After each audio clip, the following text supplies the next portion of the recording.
Hi everyone, good evening. As he just said, my name is Aaron Carr. I'm the founder of an advocacy organization called Housing Rights Initiative.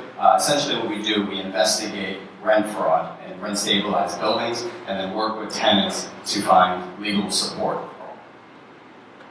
There's three pillars that we abide by. We use a data-driven approach to target rent-stabilized buildings where tenants are at risk or currently being defrauded by a predatory landlord.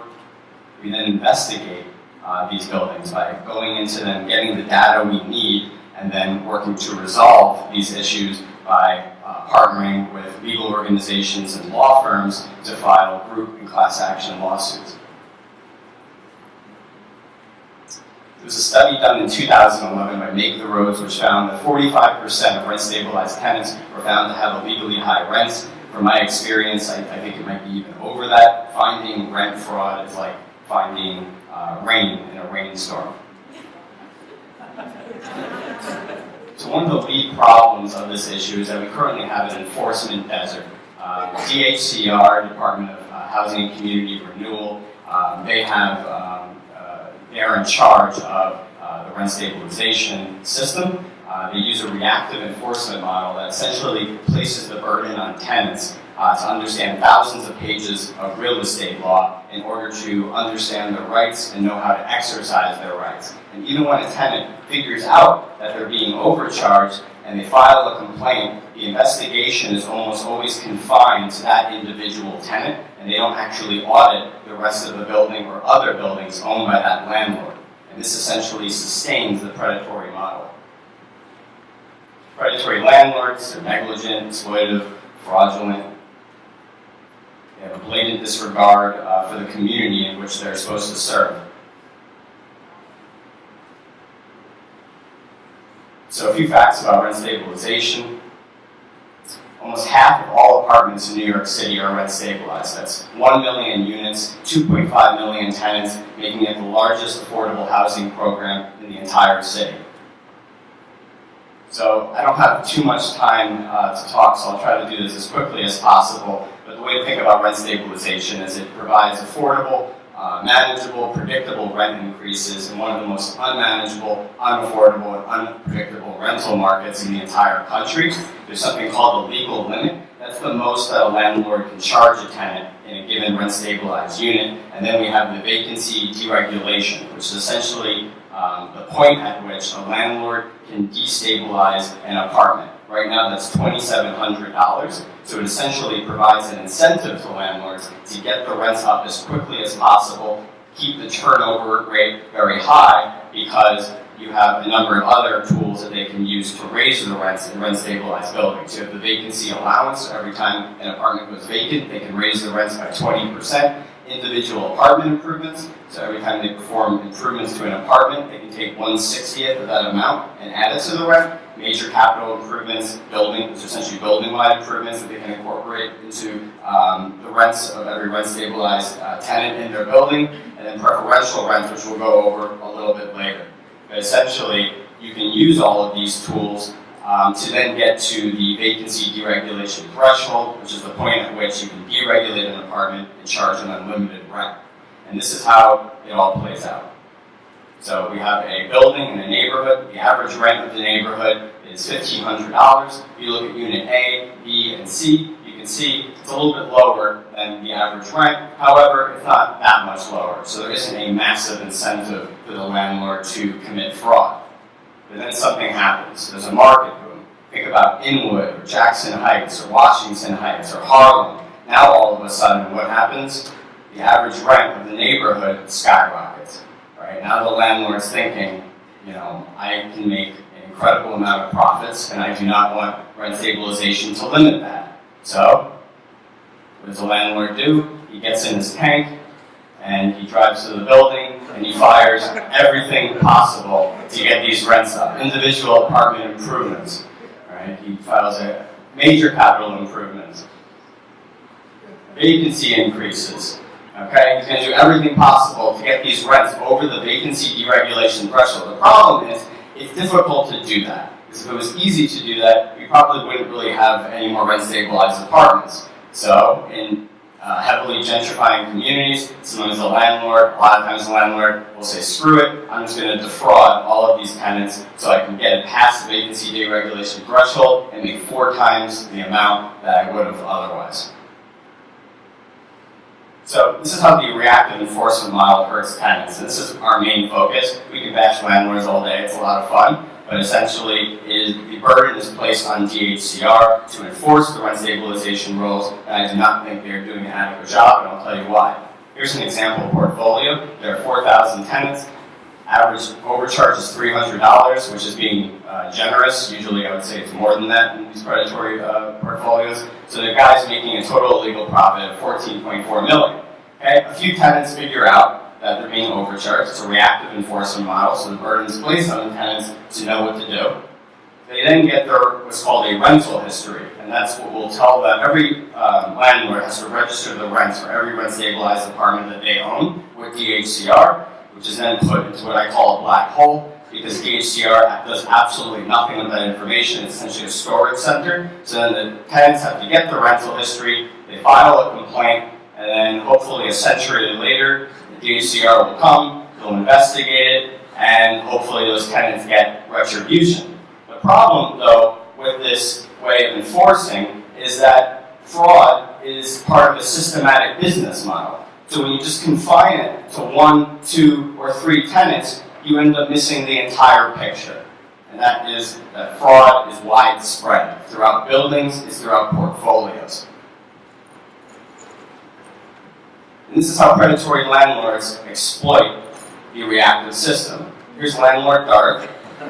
He's created a business plan knowing that DHCR has a reactive enforcement model. What does landlord Dark do? He screws over tenants. Why does he do it? Because he makes $14.4 million a year.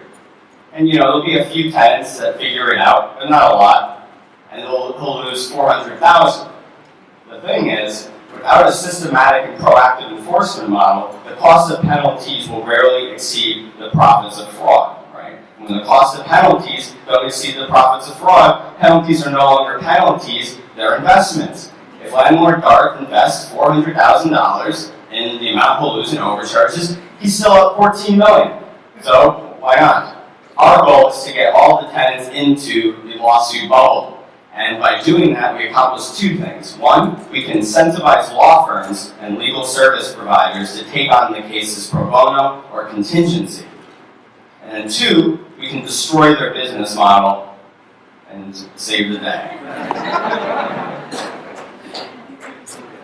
So here's our game plan. We target predatory real estate owners. We do a number of things. 1, we identify properties, look for signs of fraud, and then examine purchasing patterns. I'll go through this as quickly as possible because I'm probably running out of time. Your landlord is essentially a turtle because he hides behind what's called an LLC. And he does that because he's able to circumvent liability and accountability. Another way to think of your landlord is like a magician. And what he does is, like all magicians, he's able to disappear. And he disappears so he can hide behind these LLCs, and that makes it hard for organizations like mine to figure it out and then sue him. So what we do is we look through hundreds of pages of mortgage documents and deeds and find commonalities. One of my advisory board members, Ziggy's actually here, and he taught me all about this, so I thank him. And then we figure out which landlord owns which building.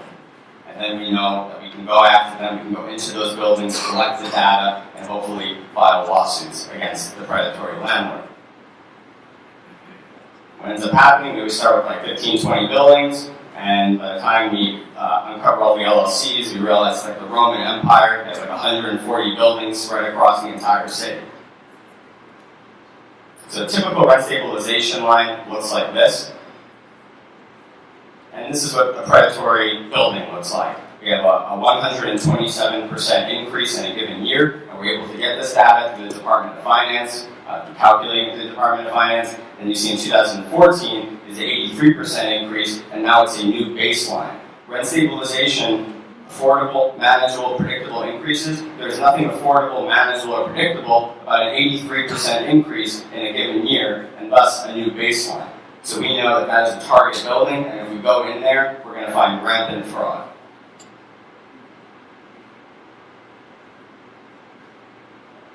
And then we look for purchasing patterns. Predatory landlords love to buy portfolios in gentrifying communities because there's a lot of upswing.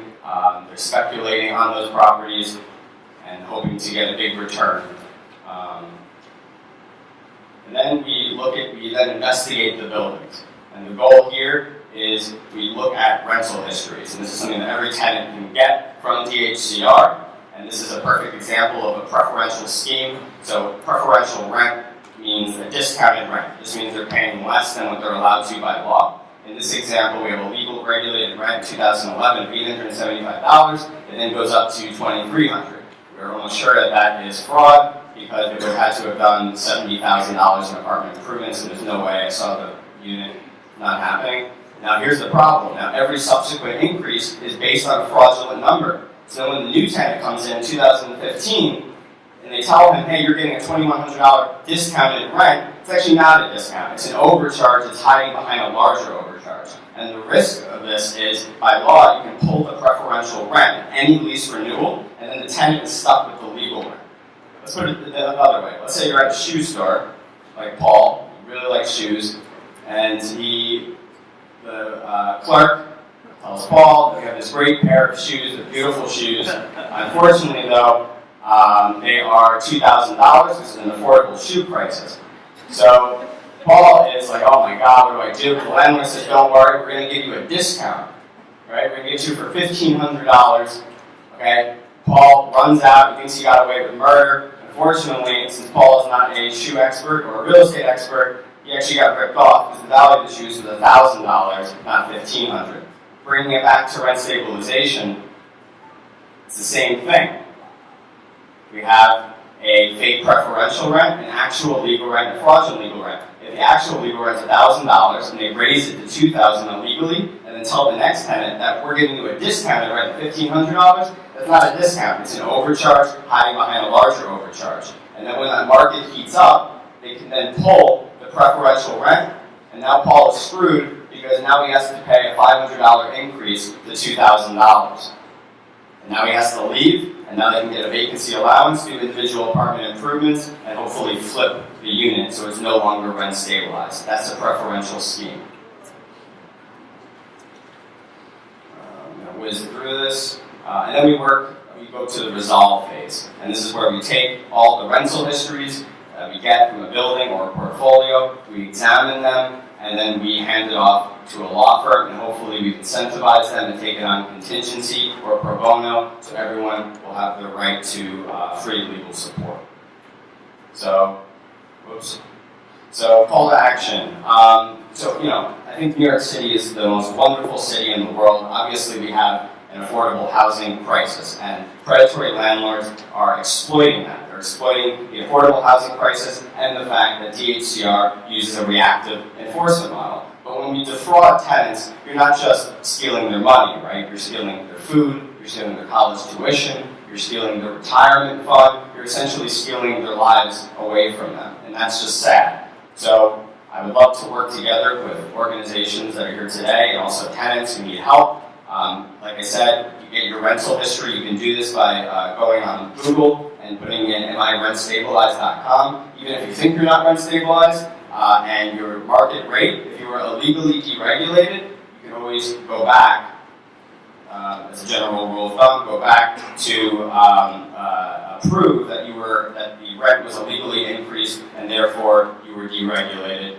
LLCs, we can help organizations and tenant groups figure out who the landlords are. And then we can also do a data analysis to determine what the likelihood of fraud is in a given building. And then we can help find legal support. So if anyone comes up to us and says, I have all these rental histories, like some people in the audience who we're currently helping out with, I can then try to find the home so we can get this case filed, and you can get what is rightfully owed to you. So thank you for having me. Here's my information, and thank you.